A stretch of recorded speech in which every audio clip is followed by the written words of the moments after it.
Hello everyone, मेरा नाम वीरेंद्र है। Welcome to the platform earth, a reason to heat.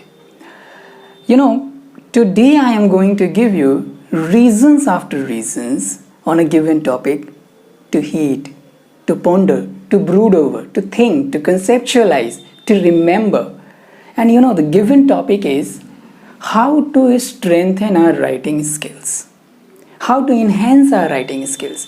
आज का जो हमारा टॉपिक है वो टॉपिक ये है कि हम अपने राइटिंग स्किल्स को कैसे स्ट्रेंथन कर सकते हैं, कैसे उसमें वजन ला सकते हैं, कैसे उसे ब्यूटीफाई कर सकते हैं, कैसे उसे कैची बना सकते हैं, कैसे उसे लक्रेटिव बना सकते हैं, कैसे उसे अट्रैक्टिव बना सकते हैं। ये जो प्रॉब्लम्स है ये मतलब सभी स्टूडेंट्स के साथ में रहती है और वो ज़्यादातर ये क्वेश्चंस पूछते ही रहते हैं कि सर आखिर करें तो क्या करें। हमने इस टॉपिक के ऊपर में पढ़ लिया है, जानते हैं टॉपिक के बारे में, नॉलेज है टॉपिक के बारे में, but when we attempt to write we fail to produce a quality writing. आखिर वो क्या कारण है कि हमें पता होता है चीज़ों के बारे में, लेकिन जब हम अटेम्प्ट करते हैं लिखने की तो फिर हम वो क्वालिटी राइटिंग दे नहीं पाते हैं और हम अपने ही परफॉर्मेंस से मतलब खुश नहीं होते हैं, फ्रस्ट्रेटेड होते हैं, अपसेट होते हैं, डिमोटिवेटेड होते हैं और हमें समझ में नहीं आता कि आखिर हम करें तो करें क्या, और ऐसा आखिर हो क्यों रहा है, क्या कारण है इन सब चीज़ों का। तो ये सारी चीज़ें जो है ना बहुत सारे प्रॉब्लम क्रिएट करते हैं स्टूडेंट्स के दिमाग में और उन्हें काफ़ी हद तक डिमोटिवेट भी कर देते हैं कि जी चीज़ें तो हमने पढ़ ली हैं, चीज़ों के बारे में हमें नॉलेज भी है, चीज़ों के बारे में हम जानते भी हैं और फिर भी हम अच्छे तरीके से लिख नहीं पा रहे हैं। ठीक है, तो देखो जी ये जो वीडियो है ये मैं बना रहा हूँ and this is essential for every students coming from every background, either they come from a Hindi medium background और for the English medium background. ठीक है, चाहे आप हिंदी में लिखने का प्रयास करो या फिर इंग्लिश में लिखने का प्रयास करो, ठीक है, आप दोनों ही समय में क्या होता है, generally you fail to produce a quality writing. आपके साथ ये होता है कि आप जब लिखने का अटेम्प्ट करते हो तो फिर वो राइटिंग आप दे नहीं पाते हो और आप खुद ही अपने ही राइटिंग से खुद ही डिससेटिस्फाइड रहते हो। तो हम आज बात करेंगे कि आखिर कारण क्या है, वो क्या कारण है कि हम फेल कर जाते हैं एक अच्छी पीस ऑफ राइटिंग लिखने में। देखो जी, अगर हमें अपने कारण का पता चल जाए कि क्या कारण है कि हम अच्छे से लिख नहीं पाते हैं, then obviously it becomes easier for us to just remove one by one, to overcome those problems one by one. हमें जब अपनी कमियों के बारे में पता चल जाए, हमें जब अपने लैक्यूनास के बारे में पता चल जाए तो फिर उसे रिमूव करना हमारे लिए क्या हो जाता है, हमारे लिए ईजी हो जाती है। तो फिर हम वो जानेंगे वन बाय वन करके वो कारण क्या है जिसकी वजह से हमें परेशानी होती है अच्छी राइटिंग देने में, जो कुछ भी हम जानते हैं उसके बारे में। मैं एक चीज़ क्लैरिफाई करना चाहता हूँ यहाँ पे। अभी जो मैं वीडियो बना रहा हूँ वो मैं इस चीज़ पे वीडियो बना रहा हूँ कि हम अपने राइटिंग स्किल्स में वजन कैसे लाएं, उसे हम कैसे बेहतर बनाएं, ठीक है, उसे कैसे कैची बनाएं, कैसे अट्रैक्टिव बनाएं। We are not making video on how to write on a particular topic, कि हमें किसी भी टॉपिक के ऊपर कैसे लिखना चाहिए, हमें आंसर राइटिंग कैसी करनी चाहिए, हम इस चीज़ के ऊपर में वीडियो नहीं बना रहे हैं। Will make another video on separate video for that. हम लोग क्या करेंगे, इसके लिए एक अलग सेपरेट वीडियो बना लेंगे। ठीक है, अभी हमें स्ट्रेंथन कैसे करनी है, वजन कैसे लानी है, इसके बारे में हम बात करते हैं। देखिए, हमारी जो लिखावटें हैं ना जनाब, वो बोलती हैं। It is a shadow of your thought. आपकी जो लिखावट है वो आपके थॉट प्रोसेस का शैडो है, छाया है वो। Your writing has a potential to talk, to discuss, to debate, since it has an intention, motive, purpose, tone, attitude। आपकी जो राइटिंग है ना, आपकी राइटिंग में सर वो पोटेंशियल है कि वो लोगों के साथ में बात कर सकती है, लोगों के साथ में डिस्कशंस कर सकती है, डिबेट कर सकती है, क्योंकि आप जो लिखते हो उसमें एक इंटेंशन होता है, मोटिव होता है, पर्पस होता है, टोन होता है, एटीट्यूड होता है, और वो सब चीज़ें क्या करती हैं ना, आपकी पीस ऑफ राइटिंग लोगों के साथ में कम्युनिकेट करती हैं, क्योंकि वो आपके थॉट प्रोसेस का प्रतिबिंब है, छाया है, शैडो है। ठीक है, तो ऑब्वियसली आपको ये पता होना चाहिए कि जब कभी भी आप किसी चीज़ को लिख रहे हैं तो फिर आपको किस तरीके से लिखना चाहिए, because it's a very powerful medium of conveying your message from one person to another. Writing एक बहुत ही पावरफुल मीडियम होता है जिसके जरिए एक इंसान अपने मैसेज को एक जगह से दूसरी जगह कन्वे करता है। ठीक है, तो इसके बारे में हम बातें करते हैं कि आखिर वो क्या कारण है जिसके वजह से जब आप लिखने बैठते हो तो आप खुद ही डिससेटिस्फाइड रहते हो अपने ही पीस ऑफ राइटिंग से। ठीक है, तो चलिए हम वन बाय वन करके इन चीज़ों के ऊपर में हम डिस्कस करते हैं and I am going to let you know your problem while you attempt to write. मैं आपको आपकी परेशानी के बारे में बताने जा रहा हूँ कि जब आप अटेम्प्ट करते हो लिखने की तो आपको कौन कौन सी परेशानी है जो आप फेस करते हो। ठीक है, तो चलिए नंबर वन परेशानी की हम आपकी बात करते हैं। The number one is get stuck and go blank. You know ये मोस्ट ऑफ द स्टूडेंट्स के साथ में ये प्रॉब्लम है। ज़्यादातर स्टूडेंट्स के साथ में प्रॉब्लम ये होता है कि जब वो लिखने बैठते हैं ना दे जस्ट गो ब्लैंक। उन्हें समझ में ही नहीं आता है कि मैं शुरुआत कैसे करूं, मैं कहाँ से लिखूं, मैं कैसे लिखूं। I mean they just get stuck, they find difficulty in beginning to how to give a start to the topic. एक टॉपिक को स्टार्ट कैसे किया जाए, और ये बहुत बड़ी परेशानी होती है। लो जी शुरुआत किया और शुरुआत में ही बस गुल, तो ये तो obviously it is going to demotivate anybody. तो फिर इसे हम ओवरकम कैसे कर सकते हैं, of course will talk later on, इस बारे में हम बात करेंगे। लेकिन सबसे पहली परेशानी आप लोग देख लोगे कि आप लोग बहुत ज़्यादातर लोगों के साथ में प्रॉब्लम यही होती है कि जब आप लिखने बैठोगे तो आप उसी समय ब्लैंक हो जाते हो। मैं कैसे टॉपिक को प्रेजेंट करूँ, मैं किस तरीके से अपने आंसर्स को प्रेजेंट करूँ। जब आप आंसर लिखने ही बैठते हो तो अभी आप शुरुआत करने में ही परेशानी आपको होती है कि कैसे मैं प्रेजेंट करूँ। ठीक है, तो इसके बारे में हम क्या करेंगे, बात करेंगे one by one. Now the second problem that you face, get deviated from the topic. Yes, जी टॉपिक किसी और चीज़ के बारे में है, सवाल कुछ और है और आप लिखते कुछ और हो।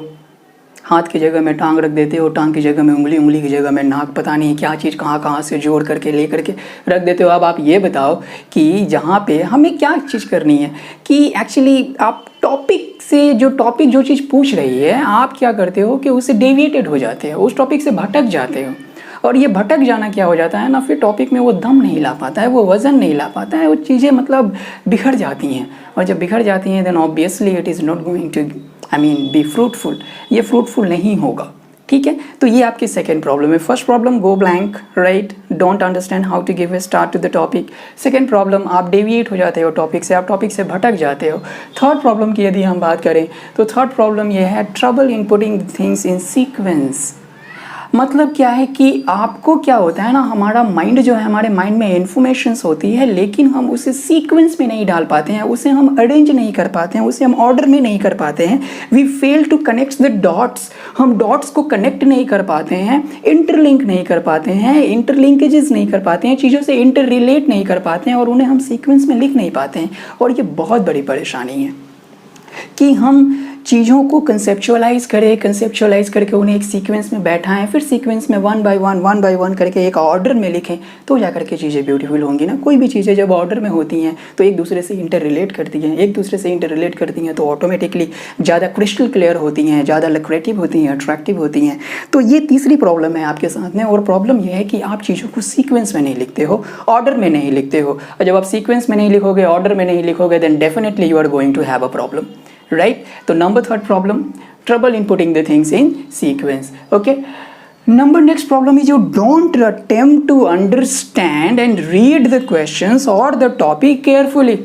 आप क्या करते हो कि आप ये अटेम्प्ट ही नहीं करते हो कि आप टॉपिक को अच्छे तरीके से पढ़ो, या फिर क्वेश्चन जो दिया गया, लाइक से for example many of the students are preparing for the competitive exams, और उस एग्जाम्स में सवाल पूछे जाते हैं। जैसे मान लीजिए कि आपके मेंस राइटिंग में कोई सवाल पूछ दिया गया, तो बहुत सारे स्टूडेंट्स क्या करते हैं, सिंपली क्वेश्चंस को पढ़ लिए और पढ़ करके उसे लिखने की कोशिश करते हैं। नहीं sir, it's not like that.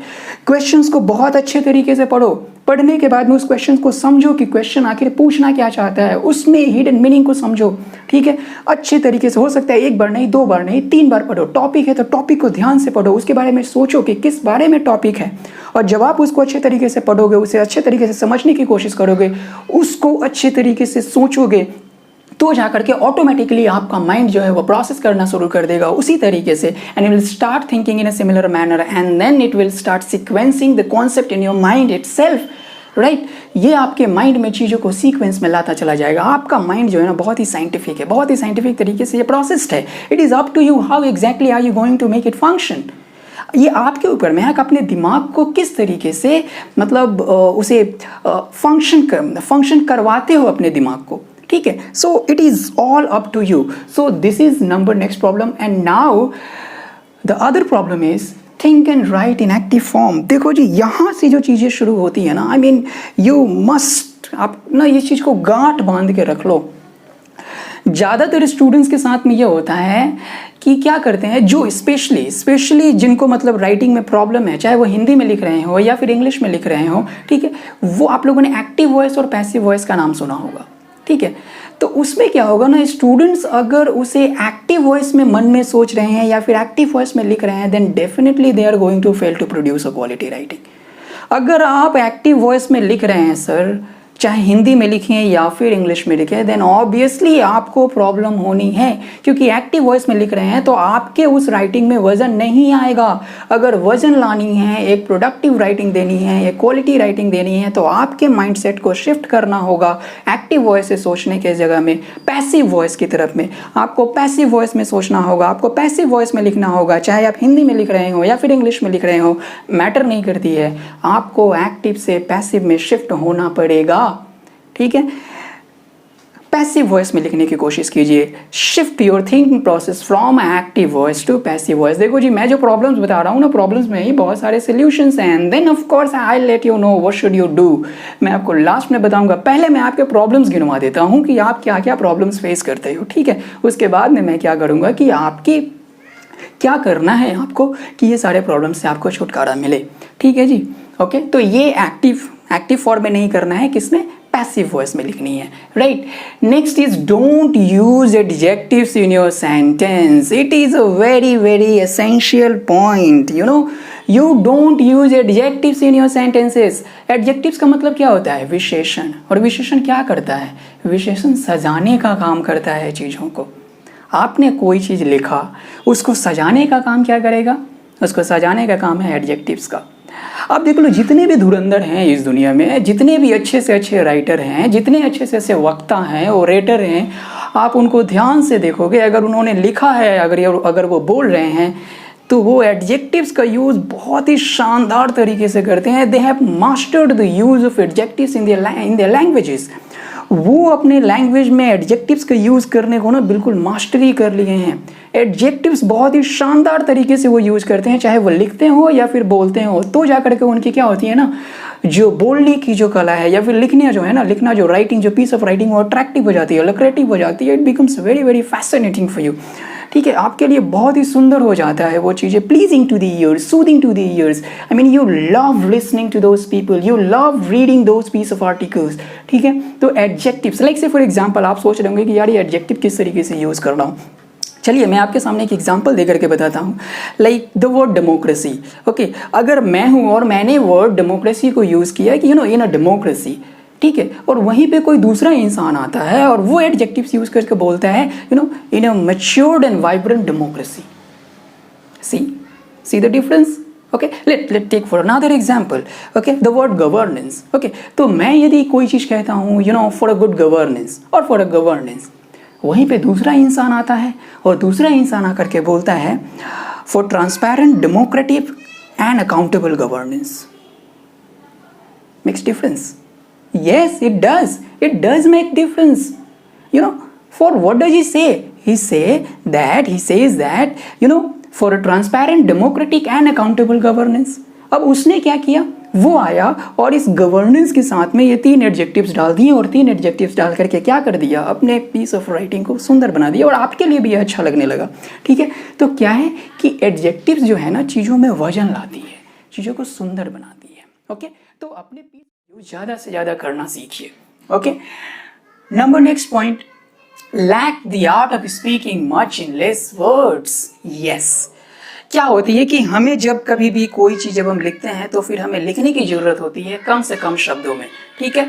और कम से कम शब्दों में लिखना बहुत ही ज़्यादा इंपॉर्टेंट होता है। और कम से कम शब्दों में हम कब लिख सकते हैं, व्हेन, जब हमें उन चीज़ों के बारे में अच्छे तरीके से नॉलेज हो, हमारा कमांड हो, पैसिव वॉइस में हमारा अच्छे तरीके से कमांड हो, हमने अपनी थिंकिंग प्रोसेस को एक्टिव से पैसिव में शिफ्ट कर दिया है। When we know how to use the adjectives correctly, when we know how to put the things in the sequence, right. तो जब हमारा कमांड इन सब चीज़ों पे होता चला जाएगा, then definitely we are going to put the things, I mean put the much of the things in the less words. Okay, चीज़ों को हम कंप्रेस करना सीख जाएंगे, चीज़ों को हम कम शब्दों में ज़्यादा से ज़्यादा बोलना सीख जाएंगे, ठीक है। तो ये बहुत ही ज़्यादा एसेंशियल है, राइट। तो चीज़ों को क्या करनी है कि आपको कम से कम शब्दों में बोलना है, और कम से कम शब्दों में कब बोल पाओगे? I must tell you, I repeat it again, जब आप पैसिव में लिखना शुरू कर दोगे, जब आप एडजेक्टिव्स का यूज करना शुरू कर दोगे, then obviously automatically you are going to compress it. Automatically वो चीज़ें क्या होती चली जाएंगी? शॉर्ट होती चली जाएंगी, और क्या होगा? आपके राइटिंग में वजन आता चला जाएगा। The next point is difficulty in choosing the correct word for expressions. आपको करेक्ट वर्ड नहीं मिल पाता है अपने आप को एक्सप्रेस करने के लिए। मैंने बोला ना कि ये जो चीज़ें हैं ना, I must tell you, initially मैंने बोला कि आपकी जो पीस ऑफ राइटिंग है ना, this is the shadow of your thought process. You know, your writing has a potential to talk, discuss, debate, since it has a motive, intention, purpose, tone, attitude, and obviously if this much of thing involves, then of course क्या चीज़ की ज़रूरत होगी? एक correct word की ज़रूरत होगी। आप उस वक्त चाहोगे कि यार मैं इस चीज़ों को एक्सप्रेस करना चाहता हूँ, इसके लिए मुझे इस वर्ड्स की ज़रूरत है, और वो वर्ड आपको उस वक्त नहीं मिल पा रही है। आप किसी भी टॉपिक को किसी एक डिफरेंट टोन में लिख रहे हो, किसी एक डिफरेंट एटीट्यूड के साथ लिख रहे हो, किसी डिफरेंट इंटेंशन, पर्पस के साथ लिख रहे हो, और वो एग्जैक्ट वर्ड आपको नहीं मिल रहा है, then definitely you yourself remain means dissatisfied from your own writing.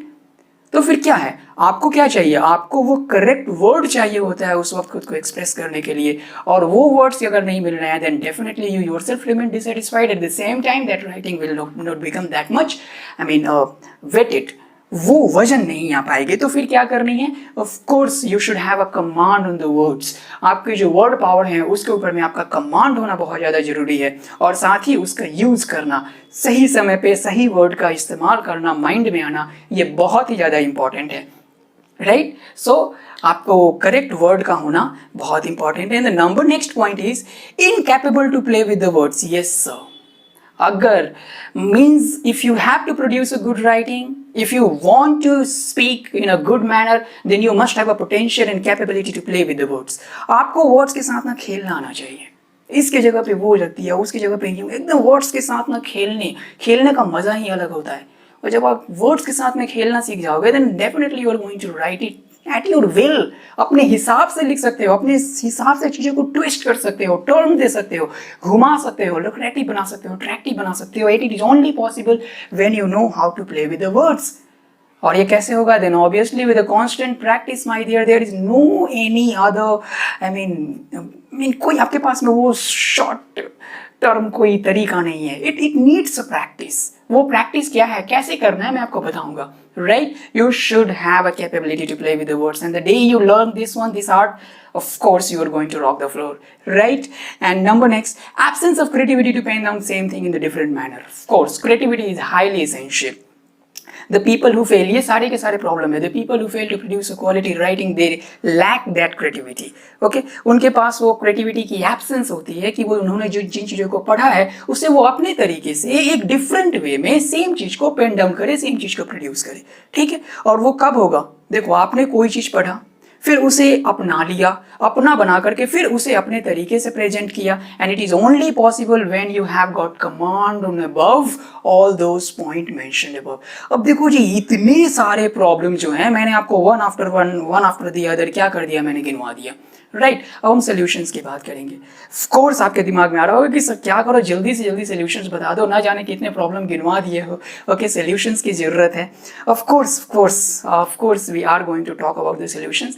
आखिर हमें क्या करना चाहिए, अब हम डिस्कस करते हैं कि हमें क्या करना चाहिए कि हम अपने इन सारे प्रॉब्लम से छुटकारा पाएँ, ठीक है, और एक हम क्वालिटी राइटिंग प्रोड्यूस कर पाएँ।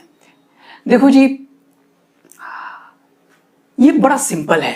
अगर मैं आपको इस तरीके से बोलूं कि what could be the solution, solution क्या होना चाहिए, राइट? ऑफ कोर्स अगर मैं सोल्यूशन की बात करता हूं, then definitely the answer must come from your own side. You know, the piece of the answer lies in the piece of writing that contains all those quality mentioned above. हमें एक ऐसे piece of writing को ढूंढना है जिसमें वो सारे quality मौजूद हों जिन क्वालिटी के बारे में हम लोगों ने डिस्कस किया है। अगर ऐसे पीस ऑफ राइटिंग को हमने ढूंढा जिसमें ये सारी क्वालिटीज मौजूद हैं, और अगर उसे हमने ध्यान से पढ़ा, ध्यान से समझा, then definitely you are going to cover most of the things. Okay, फिर सवाल ये आता है कि फिर इस तरीके का पीस ऑफ राइटिंग हमें मिलेगा कहाँ से हमें ये पीस ऑफ राइटिंग मिलेगी जिसमें ये सारे के सारे क्वालिटीज हों और जिसे हम बड़े आसानी तरीके से नोटिस कर सकें, उसे हम रिमेंबर कर सकें, right? Answer answer is very simple my dear, in a newspaper. क्योंकि न्यूज़पेपर में जो एडिटोरियल लिखते हैं, जो आर्टिकल लिखते हैं, they are they are statesman in simple language. Okay, वो स्टेट्समैन होते हैं, वो अपने फील्ड का मास्टर होते हैं।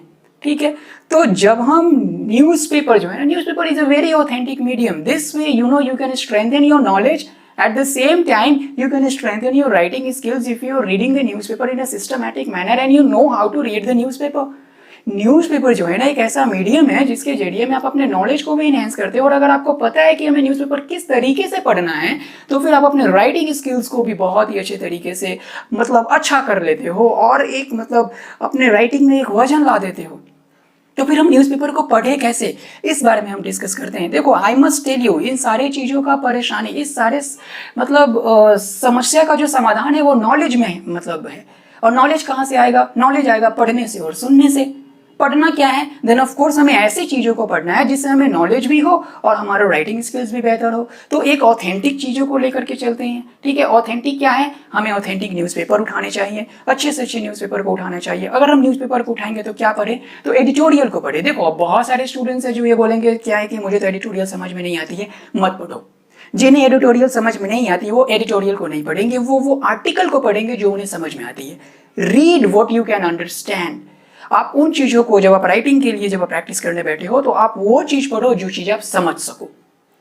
ठीक है, अब देखो, अब हम बात करते हैं, चाहे अगेन मैं फिर से कह रहा हूं, अगर हिंदी मीडियम के स्टूडेंट्स हैं तो वो इंग्लिश मीडियम वाले पेपर नहीं उठाएंगे, हिंदी का कोई न्यूज़पेपर उठाएंगे, हिंदी का एडिटोरियल उठाएंगे और उसे पढ़ेंगे।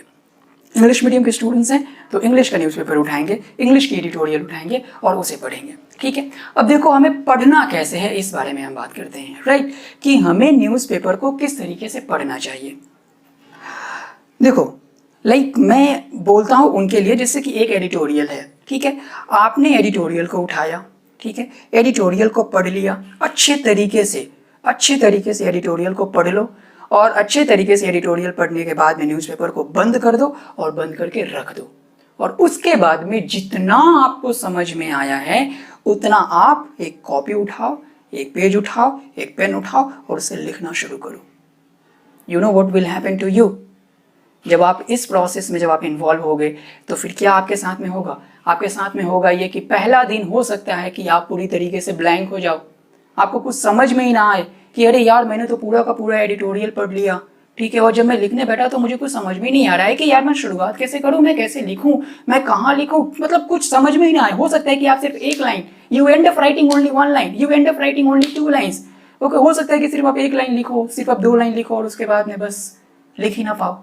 But don't get demotivated, and at the same time must tell you, आपका मन बहुत करेगा कि चलो जी न्यूज़पेपर को उठा करके दोबारा देख ले। नहीं, ये मत करना।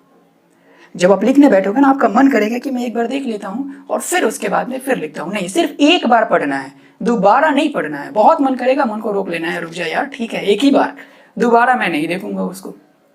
अब सवाल आपके दिमाग में आएगा कि सर ये एक बार ही आप पढ़ने के लिए क्यों कह रहे हो? जी, there is a reason, again there is a reason behind it. इसके पीछे एक कारण है कि मैं आपको सिर्फ एक बार ही न्यूज़पेपर पढ़ने के लिए क्यों कह रहा हूँ। देखो, जब आप इस माइंड सेट के साथ में जब आप न्यूज़पेपर उठाओगे ना कि मैं इसे दोबारा देखूंगा, तो फिर शायद आप उतने सिंसियरली, उतने अच्छे तरीके से आप न्यूज़पेपर को नहीं पढ़ो। देखो, जब न्यूज़पेपर में जैसे एडिटोरियल में जब लिखा गया होता है और जब आप इस माइंडसेट के साथ बैठते हो कि मुझे एक बार ही पढ़ना है, तो आप उसे बहुत ही ध्यान से पढ़ते हो। आपका माइंड जो है ना बिल्कुल उसी तरीके से फंक्शन करता है जिस तरीके से आप इसे फंक्शन करवाना चाहते हो। जब आप इस माइंडसेट के साथ में बैठोगे कि मुझे एक बार पढ़ना है, तो आप बहुत ही अटेंटिव होकर के पढ़ोगे, बहुत ही ध्यान से पढ़ोगे, उसे एक सीक्वेंस में पढ़ना शुरू करोगे। वो जिस सीक्वेंस में लिखा हुआ उस सीक्वेंस को आप अपने दिमाग में फोटो की तरह छापना शुरू कर दोगे। ठीक है, वो सारे वर्ड्स जो हैं, एडजेक्टिव्स जो हैं, किस वे में लिखा गया है, किस फॉर्मेट में लिखा गया है, उन सारी चीज़ों को आप नोटिस करना शुरू कर दोगे, रिमेंबर करना शुरू कर दोगे।